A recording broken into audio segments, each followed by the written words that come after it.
골다공증이 진행되면 많은 환자에게서 골절이 생긴다. 골다공증으로 인한 골절은 어깨, 쇄골, 골반, 발목, 손목, 대퇴골, 척추 등 인체 모든 부위에서 생길 수 있다.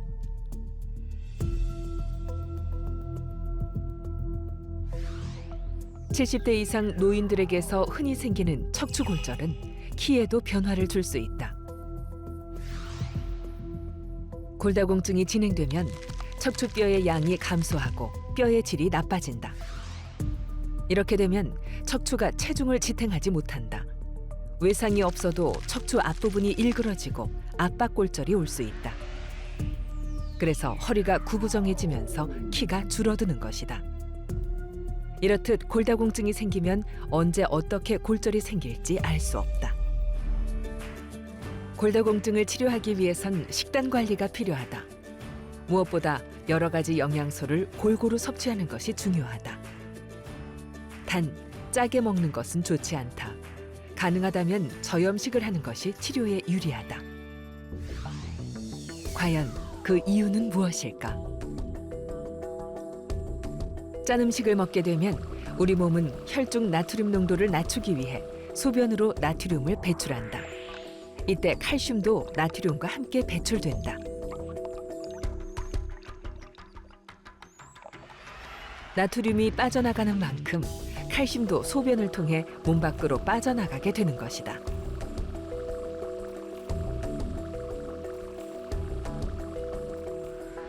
하지만 우리 몸은 일정한 양의 칼슘을 필요로 한다. 그래서 칼슘이 부족해지면 칼슘이 많은 뼈에서 칼슘을 가져간다. 결과적으로 나트륨 과다 섭취가 뼈의 칼슘을 빼앗아가는 결과를 초래해 골다공증을 심화시키는 것이다. 모든 질병에서 마찬가지처럼 건강한 생활습관, 건강한 식단은 굉장히 중요합니다. 뼈를 구성하고 있는 칼슘과 비타민들은 당연히 중요할 거고요. 또 뼈의 기본적인 요소 중에 하나인 단백질도 매우 중요합니다. 다만 단백질을 너무 과도하게, 특히 동물성 단백질을 섭취할 경우에는 소변으로 칼슘의 배설을 촉진하기 때문에 오히려 뼈에 안 좋을 수 있기 때문에 적절한 단백질 섭취가 중요하고요. 짠 음식 자체가 소변으로 칼슘의 배출을 증가시킵니다. 따라서 과도하게 짜게 드시는 거는 오히려 뼈에 안 좋다, 이렇게 보시면 될 것 같습니다. 골다공증 치료에선 칼슘과 비타민 D 섭취도 중요하다. 그러나 특별히 많이 먹을 필요는 없다. 칼슘은 800에서 1000mg, 비타민 D는 800IU가 적절하다. 그 외 운동도 큰 영향을 미치는데 과연 운동은 어떻게, 얼마나 해야 할까? 골다공증 환자분들께는 체중이 실리는 유산소 운동과 또 근육을 강화시키는 운동, 또 평형 감각을 증가시키는 운동을 이제 권장하는데, 집안에서 할 수 있는 근육 강화 운동과 평형 감각을 증가시키는 운동을 좀 소개해 드리려고 하는데요. 가장 쉬운 운동은 누워서 하는 스트레칭이다. 양팔을 쭉 뻗어서 만세 부르는 자세로 위로 올려가지고요. 팔을 쭉 뻗는 그런 동작을 반복하시면 되겠고요. 동작을 빨리 할 필요가 없습니다. 천천히 하셔서 근육을 충분히 스트레칭한다고 생각을 하시면 될 것 같고, 시간은 말씀드린 대로 한 1분 내지 2분 정도 진행하시면 될 것 같습니다. 스트레칭은 근육을 이완시켜 몸을 유연하게 해준다. 다음은 허리를 들어 허벅지 근육을 강화하는 운동이다. 환자의 상태에 맞게 무리가 되지 않는 강도로 실시한다. 허벅지 근육 운동을 1, 2분 정도 하고 나면 복근 강화 운동도 해준다. 역시 같은 자세로 누워있는 자세에서 실천할 수 있는 건데요. 무릎을 세운 자세에서 고개만 살짝 들어서 복근이 강화되는 운동이 되겠습니다. 천천히 고개를 들고 약간 정지한 상태에서 복근이 약간 긴장되는 상태를 느끼시면 될 것 같고요. 복근 강화와 더불어 하지 근육 강화도 필요하다. 이 운동 역시 의자를 이용해서 의자에서 앉았다 일어났다 하는 운동을 반복함으로써 하지 근육을 강화시키는 운동입니다. 앉았다 일어났다 하는 운동을 반복하실 때 천천히 하시는 게 중요하겠고, 미끄러지지 않도록 조심하시는 게 중요할 것 같습니다.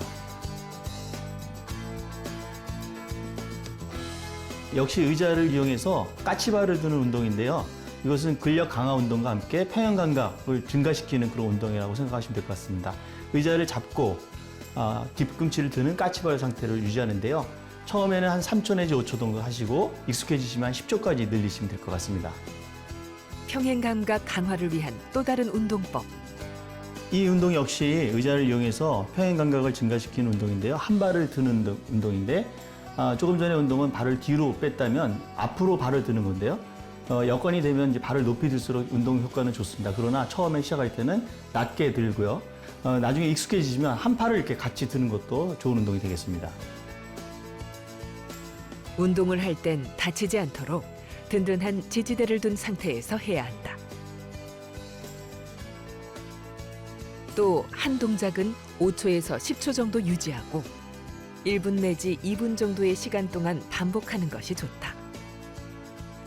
누워서 스트레칭을 하고 허벅지에 힘을 주고 뒤꿈치를 드는 등의 사소한 동작도 꾸준히 하면 골다공증 예방에 도움이 된다. 또 여건이 된다면 걷는 것도 좋다. 운동 자체가 이제 뼈 건강에 도움이 되는 이유는 운동을 하게 되면 뼈를 부서뜨리는 파골세포를 억제시키고요. 뼈를 만들어주는 조골세포를 증가시킵니다. 따라서 운동은 굉장히 필요한 거죠. 반대로 운동을 안 하고 누워만 있는다. 그러면 조금 전에 말씀드린 내용이 다 역전이 되는 거죠. 운동은 크게 이제 한 3가지 정도로 이제 분류할 수 있는데 체중이 실리는 유산소 운동, 빠르게 걷는 이런 운동이 되겠고 또 하나는 근력을 강화시키는 운동, 또 하나는 균형 감각을 증가시키는 운동. 이 3가지 나눌 수 있는데요. 이런 운동을 통해서 뼈의 어떤 자극을 통해서 건강한 뼈를 유지하는 것도 있겠고 근력을 증가시킴으로써 낙상을 예방하는 그런 효과도 있기 때문에 낙상이 골절이 굉장히 중요한 요소라고 봤을 때 운동은 굉장히 중요하다고 생각하시면 될 것 같습니다. 결국 운동은 골다공증으로부터 뼈를 보호해 중년 이후의 삶을 활기차게 유지할 수 있는 필수 요소다. 그 외에도 골다공증에서 꼭 유의해야 할 점이 있다. 골다공증에 좋은 음식이 있습니까? 골다공증에 좋은 음식은 없습니다. 일단은 균형 잡힌 식사, 골고루 섭취하는 것을 권고하고 있고요.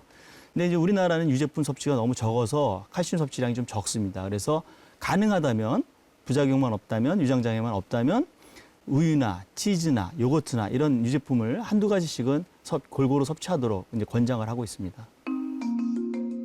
골다공증 영양주사 효과가 있을까요? 단백질이라든지 이런 거 도움이 될 수 있겠죠. 그러나 이제 그런 것만 가지고는 골다공증이라든지 골다공증 골절을 충분히 예방하기는 어렵다는 겁니다. 그래서 너무 그런 쪽에 과신해서는 안 되고요. 지금 뭐 주사를 말씀하셨는데 그런 주사도 일정 부분 효과가 있을 수 있겠으나 그것만 가지고 해결되지 않는다고 생각을 하셔야 골다공증 치료를 소홀하지 않게 할 수 있지 않겠나 저는 생각을 합니다. 골다공증 치료 중에 임플란트 해도 될까요? 치과 치료를 하다 보면 발치를 한다든지 임플란트를 하다 보면 치과적으로 약간 턱뼈에 괴사가 생기는 경우가 있는데 이런 환자분들이 자발적으로 생길 수도 있겠고요. 골다공증과 같은 약제를 쓸 때 더 많이 발생된다 이런 보고가 있습니다. 골다공증을 치료하기에 앞서서 그런 문제가 생길 만한 분들이라면 사전에 충분한 점검을 하고 골다공증 치료를 하는 게 좋겠고요. 일부 약제는 약을 중단해도 문제가 없는 약제도 있고요. 약제를 중단해서는 안 되는 그런 약제도 있습니다. 그래서 환자분들을 충분히 평가하고 치과 선생님과 잘 상의해서 적절한 치료 방법을 찾는 게 중요하다라고 말씀드릴 수 있을 것 같습니다.